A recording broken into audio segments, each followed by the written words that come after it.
All right. Welcome to the final video, the third review in Ember Island. Relive the arcade glory days in Ember Island, a relentless quarter burner where every mistake costs blood and time. Fight through 12 deadly zones as a knight, mage, or rogue. Chase high scores for lives, hit the checkpoints, and use unlimited continues to earn your mastery.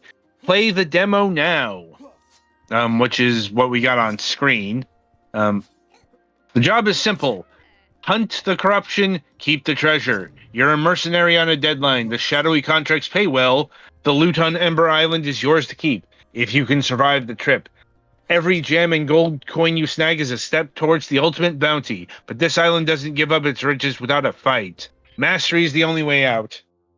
Okay, I have a bone of contention with this marketing materials here because it makes the game sound like it's an ultra survivor level of difficulty, when it's not that. Or it's trying to tie into arcade difficulty. You know, like it's trying to be the next Ghost and Goblins game, or, insert ridiculously hard literal arcade platformer here. It's not that. This game is honestly not that difficult. And honestly, what difficulty I encountered was due to bad mechanics more than anything else. Okay, to wit here, Petty is playing the knight. I'm presuming that's the only character available in the demo? That's what it looked like. Yeah, so there's 3 characters in the full game. There's the knight, there's the rogue, and there's the mage. Try to guess which character is actually the only one that's useful. Not the knight. The mage. The knight at least has a lot of health to get around the fact that short-range combat is bloody awful. Hey, he looks like he has some kind of laser sword. Is it full heart or? It uses a spell charge basically. Oh, okay. Yeah. So very the thing limited about the laser sword. Yeah. So the thing about the mage, the basic attack is a shot that doesn't use a spell charge, and the strong attack, as they call it, is a wider, it's a spell charge with a wider arc, which is honestly like with Survivor. Why the hell would you start with a melee attack? Exactly. In fact, I went and checked the Steam achievements. Guess which character has the highest percentage completion by a country mile? Yeah, probably the mage. Yeah, it's the mage. Whereas the rogue, holy shit! What a useless. I can switch between all of them. Okay. So. Good. Oh yeah, no, like. But yeah. Fuck. Yeah, see?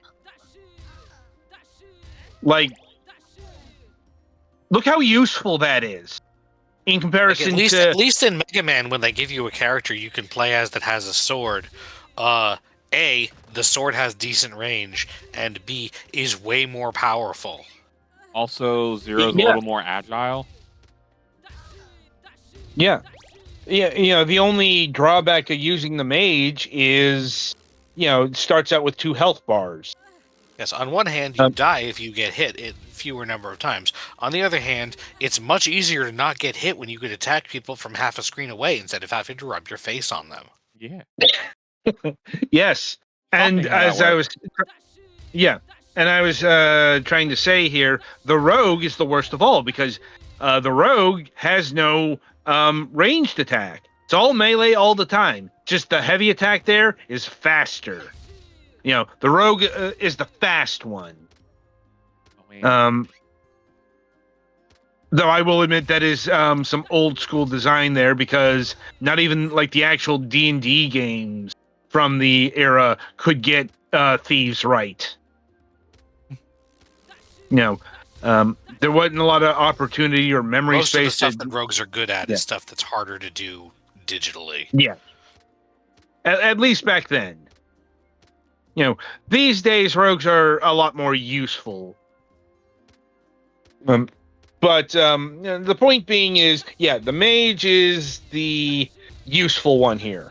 Of course, you're still going to be stymied because you might have already seen in the gameplay footage, but not. But this game is slippery. Yeah. Like, very, very slippery. I feel like I'm playing a European-developed platformer here. In terms of how... playing on a Commodore. Yeah, or an Amiga. That's what this game really reminds me of, like a mediocre Amiga platformer that got transposed into time. Mm-hmm. It's especially weird because, as far as I can tell, this is an American-made game. Hint: if a company has an LLC in its name, that usually means they're American, because I don't think other countries do limited liability corporations, or at least name them that. I was going to say, Germany does, but they have a different acronym because they speak a different language. Right. I'm not sure if, like, Canada use LLCs. So, the smart money is, this is an American developer doing a very European style of platformer. It's not just in the mechanics, it's in the art. Like, this art looks very French. Like, the characters speak what I presume is French for some reason. Like, it's definitely a foreign language of some sort. So, doing the road. Oh my god. Bad. I told you he was fucking useless. The enemies have more of a reach than you do. Yeah. Yeah, I understand that it's not realistically scaled, but also the head sizes aren't realistically scaled either, so your melee range should be at least most of the size of your body. Like, it'd be one thing if you were like smaller, faster, could have a dodge button. But this is just hard mode. Yeah, I think I played the rogue exactly once, and then noped out and went back to playing as the mage or the knight. Like the knight, he's not great, but at least he has an attack with some range. And even his regular sword swing's longer than this. Yes, you at least have a like chance the rogue to make a swing, even if you don't necessarily land. You can at least move away to readjust. Yeah. Anyway, so as far as the actual difficulty of the game, this game is not difficult unless you're going for like score attack, because, like as mentioned in the blurbs, there's infinite continues. There's a checkpoint every level, which admittedly, are arcade staples, but it does not have the bludgeoning prowess of, once again, Ghosts and Goblins, or Black Tiger. It's definitely not a game that was made to take a quarter away from you every 3 or so minutes. I'm not saying this game is to check that back in the day. Yeah.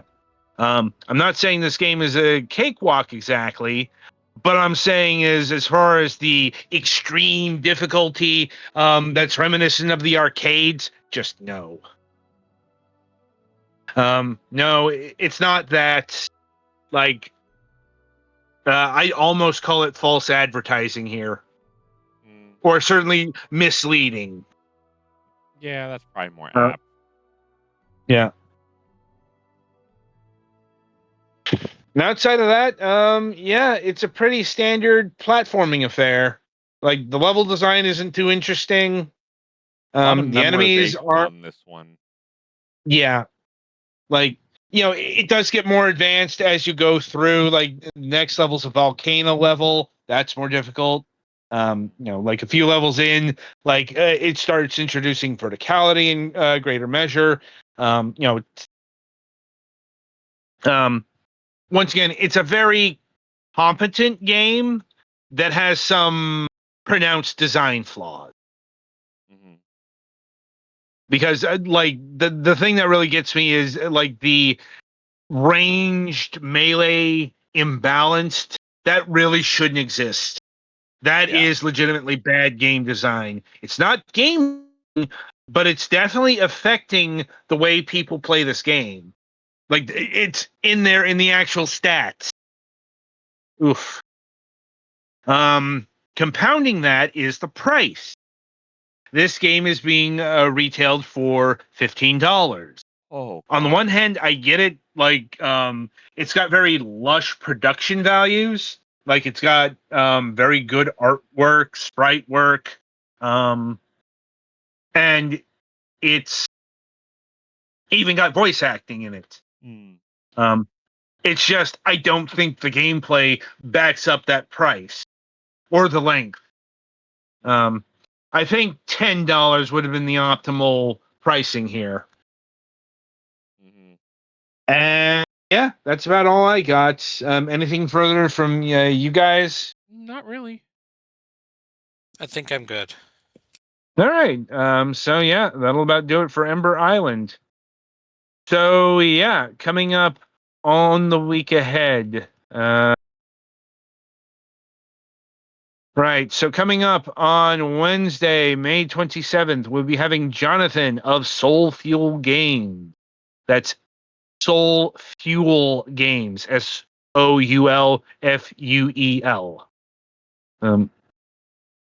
They are the creators of Leha, LHEA. I'm honestly not sure how to pronounce that because there's a vowel missing between that L and H. And the word spirit. Which is apparently a nominee at the Canadian Game Awards for Best Mobile Game. Though it has come to at least it's also on the PC because we just got Steam codes for them for this particular title. Not for review, just provided because I asked for 3 codes. Sometimes that happens. Anyway, we do have a Friday show this week. We'll be welcoming Aurora Storialis of Endless U. Endless U isn't a company, it's their game. It is a 2D puzzle platformer where death is only a suggestion, which is currently in early play testing. Indeed, Petty, I sent you the link to that not just before the show. So, and indeed, I think she's been showing up in the crowd for our shows in the past week. So, look forward to that. We do have the season finale of MSP happening this Wednesday as well. And then that shows goes on summer break until August. And until next time, I shall wish you good gaming.